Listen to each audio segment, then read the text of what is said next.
सोचो, एक ऐसी दुनिया जहां इंसान का दखल ना हो, जंगली, बेकाबू।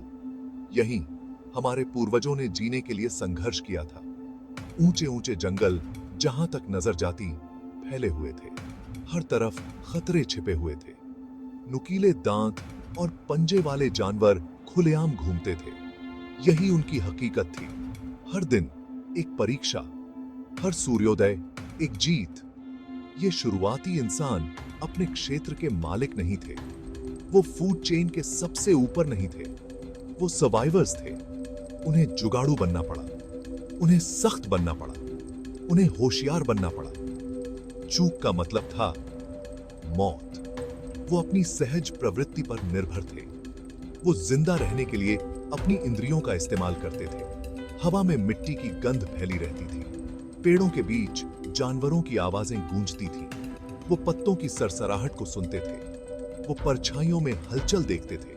खतरा हमेशा पास था, लेकिन खतरे के बीच खूबसूरती भी थी। दुनिया रंग और आवाज से जीवंत थी। रात के आसमान में लाखों तारे चमकते थे। ये उनकी दुनिया थी। एक ऐसी दुनिया जिसका उन्होंने सम्मान किया। एक ऐसी दुनिया जिसमें जीने के लिए उन्होंने संघर्ष किया। जीना एक चीज पर निर्भर करता था, खाना। और शुरुआती इंसानों के लिए इसका मतलब था शिकार। शिकार करना कोई खेल नहीं था, यह जरूरत थी। यह जिंदगी और मौत का सवाल था। वो जीने के लिए शिकार करते थे। वो अपने परिवार को खिलाने के लिए शिकार करते थे। उनके हथियार साधारण थे। नुकीली लकड़ियों से बने भाले, मोटी शाखाओं से बने गदा। उन्होंने साथ मिलकर शिकार करना सीखा। उन्होंने बड़े शिकार को मारने के लिए टीम वर्क का इस्तेमाल किया। मैमथ, बायसन, विशाल स्लोथ, ये दुर्जय जीव थे। शिकार खतरनाक था। ये ताकत की परीक्षा थी, साहस की परीक्षा, लेकिन इनाम बहुत बड़ा होता था। मांस का मतलब था जीना।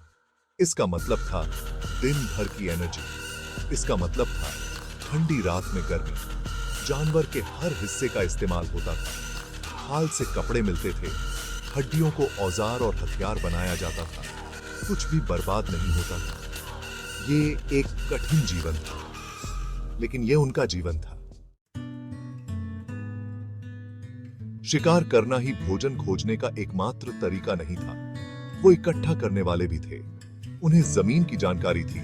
उन्हें पता था कि कौन से पौधे खाने के लिए सुरक्षित हैं और कौन से जहरीले हैं। जामुन, मेवे, जड़ें, ये उनके खाने के मुख्य स्रोत थे।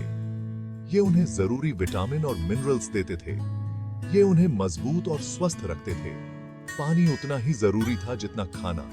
वो इसे नदियों और झरनों में पाते थे। वो बारिश का पानी लौकी और जानवरों की खाल में इकट्ठा करते थे। उन्हें पानी के स्रोत के संकेत पता थे। पक्षियों का झुंड, जानवरों के पैरों के निशान जो पानी वाले गड्ढे तक जाते हैं। उन्हें अपनी जरूरत की चीजें खोजने में महारत हासिल थी। वो प्रकृति की लय के साथ तालमेल बिठाते थे। वो जीवन और मृत्यु के नाजुक संतुलन को समझते थे। शुरुआती इंसानों के लिए जीवन एक निरंतर संघर्ष था। हर दिन नई चुनौतियां लेकर आता था, नए खतरे। उन्हें भूख और प्यास का सामना करना पड़ा। उन्होंने तत्वों से संघर्ष किया। उन्होंने शिकारियों से लड़ाई लड़ी। बीमारी एक निरंतर खतरा थी। छोटे आसानी से संक्रमित हो सकती थीं और आधुनिक चिकित्सा के बिना एक छोटा सा कट भी जानलेवा हो सकता था। उन्होंने इन चुनौतियों का सामना साहस के साथ किया। वो अपनी सहज प्रवृत्ति पर निर्भर थे। उन्होंने जीवित रहने के लिए प्राकृतिक दुनिया के अपने ज्ञान का उपयोग किया। उन्होंने अनुकूलित होना सीखा, दूर करने के लिए, दृढ़ रहने के लिए। उनका हौसला अटूट था। भाग 5, संख्या में बल। शुरुआती इंसानों ने जल्दी ही सीख लिया कि जीना एक टीम प्रयास था। वे छोटे समूहों में रहते थे। पारिवारिक संबंधों से जुड़े कबीले। वे सुरक्षा के लिए, समर्थन के लिए और साथी के लिए एक दूसरे पर निर्भर थे। उन्होंने काम का बोझ साझा किया, बच्चों और बुजुर्गों की देखभाल की, अपनी सफलताओं का जश्न एक साथ मनाया और एक के रूप में अपने नुकसान का शोक मनाया। समुदाय की यह भावना महत्वपूर्ण थी। इसने उन्हें ताकत दी, इसने उन्हें आशा दी और इसने उन्हें लड़ते रहने का एक कारण दिया। इसने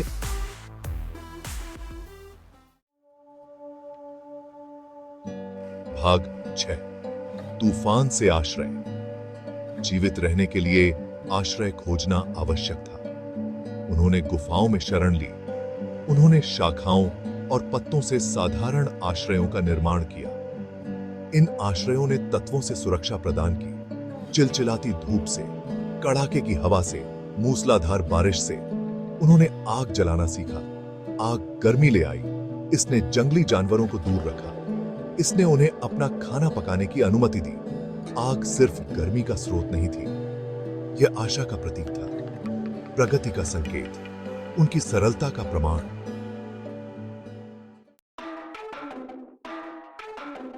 भाग 7 जीवन, रक्षा के साधन। शुरुआती इंसान अविश्वसनीय रूप से साधन संपन्न थे। उन्होंने अपने आसपास की सामग्रियों का उपयोग करके उपकरण बनाना सीख लिया। उन्होंने पत्थरों को काटने और खुरचने के लिए तेज ब्लेड में बदल दिया। उन्होंने हड्डियों को सुई और छेद करने वाले औजार के रूप में इस्तेमाल किया। उन्होंने शिकार के लिए भाले और तीर बनाए। ये उपकरण हालांकि सरल थे, क्रांतिकारी थे। उन्होंने शुरुआती मनुष्यों को अधिक कुशलता से शिकार करने की अनुमति दी, बेहतर आश्रय बनाने के लिए, उन कार्यों को करने के लिए जो उनके नंगे हाथों से असंभव होते। आविष्कार करने और नया करने की उनकी क्षमता उनके अस्तित्व की कुंजी थी। यह उनकी बुद्धिमत्ता का प्रतीक था, उनकी अनुकूलनशीलता, एक चुनौतीपूर्ण दुनिया में फलने फूलने का उनका दृढ़ संकल्प। भाग 8 जीवन की आग। एक कर्कश आग के आसपास बैठने की कल्पना करो। लपटें नाचती हैं और टिमटिमाती हैं। कबीले के चेहरों पर एक भयानक चमक बिखेरती हैं। कहानियां साझा की जाती हैं। सबक सीखा जाता है। बंधन मजबूत होते हैं। शुरुआती इंसानों के लिए यही जीवन था, सरल फिर भी गहरा। उन्होंने अविश्वसनीय चुनौतियों का सामना किया। उन्होंने अविश्वसनीय बाधाओं को पार किया। उन्होंने एक ऐसी दुनिया में जीवित रहना सीखा जो अक्सर कठोर और क्षमाशील नहीं थी। वे अग्रणी थे। पथ प्रदर्शक, हमारे लिए मार्ग प्रशस्त करने वाले पूर्वज। उनकी कहानी लचीलापन की कहानी है, सरलता का, अदम्य मानवीय भावना का। भाग 9 अतीत की गूंज। हम आज एक अलग दुनिया में रह सकते हैं, तकनीक और आराम की दुनिया, लेकिन हमारे पूर्वजों के सबक अभी भी गूंजते हैं। वे हमें लचीलापन के महत्व की याद दिलाते हैं, संसाधनशीलता का, समुदाय का। उनकी कहानी हमें अनुकूलनीय बनने की चुनौती देती है, साधन संपन्न बनने के लिए, विपरीत परिस्थितियों में कभी हार न मानने के लिए।